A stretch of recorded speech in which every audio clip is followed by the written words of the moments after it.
ચાલો બાળકો, વાર્તા સાંભળવી છે ને? કઈ સાંભળવી છે? સરસ, 3 મિત્રોની. કોણ કોણ?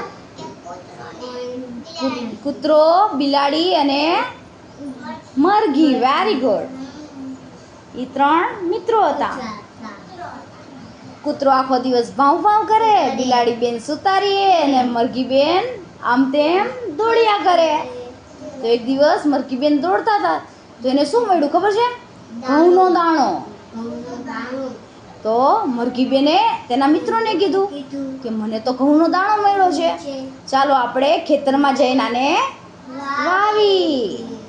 તો કૂતરાભાઈએ તો સાવ ના પાડી દીધી, હું કાંઈ આવવાનો નથી, મારે તો ભઉં ભઉં કરવું છે. પછી બિલાડી બેનને પૂછ્યું કે બિલાડી બેન ચાલો આપણે જઈને ઘઉંનો દાણો વાવી. તો બિલાડીએ શું કીધું? મારે તો સૂઈ જવું છે, હું કાંઈ આવવાની નથી. પછી મરઘી બેન એકલા ગયા ખેતરમાં જઈને ઘઉંનો દાણો વાવ્યો. પછી થોડાક દિવસ થયા તો તેમાં છોડ નીકળો અને પાણી પાવાનો ટાઈમ થયો.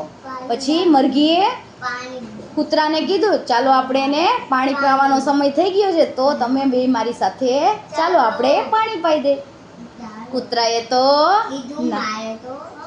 ભાવ ભાવ કરવું છે, હું કાંઈ આવવાનો નથી. પછી બિલાડીને પૂછ્યું, બિલાડીએ શું કીધું? મારે તો સૂઈ જવું છે, હું પણ કાંઈ આવવાની નથી. પછી મરઘી બેન એકલા ગયા, પાણી પાયું અને ઘઉંનો છોડ મોટો થયો અને એમાં ડુંડા આવ્યા ઘઉંના. તો એને લણવાનો સમય થઈ ગયો. પછી લણવું પડે ને, તો મરઘી બેન ગયા કૂતરા પાસે કે ચાલો હવે ઘઉંમાં ડુંડા આવી ગયા છે, આપણે એને લણવા પડશે, તમે મારી મદદ કરો.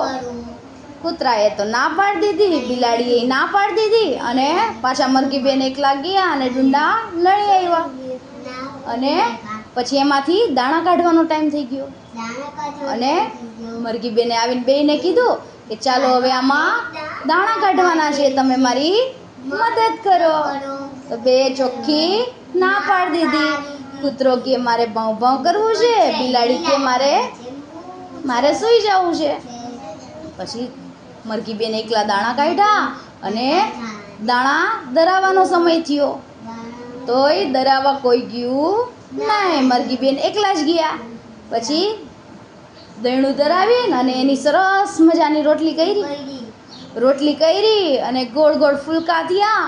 અને તો એને તો કૂતરાને અને બિલાડીને તો સુગંધ આવી કે વાહ કેટલી સરસ સુગંધ આવે છે, રોટલી તો બહુ મસ્ત છે, રોટલી તો હું જ ખાઈશ.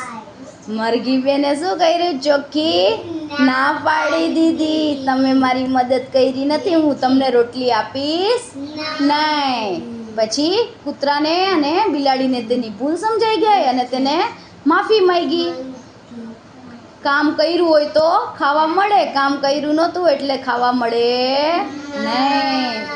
પણ બેય રડવા મળ્યા અને માફી માંગી અને મરઘી બેને પછી તેને માફ કરી દીધા અને ત્રણેય ભેગા મળીને મસ્ત મજાની ફુલકાવાળી રોટલી ખાધી. ચાલો, સરસ મજા આવી.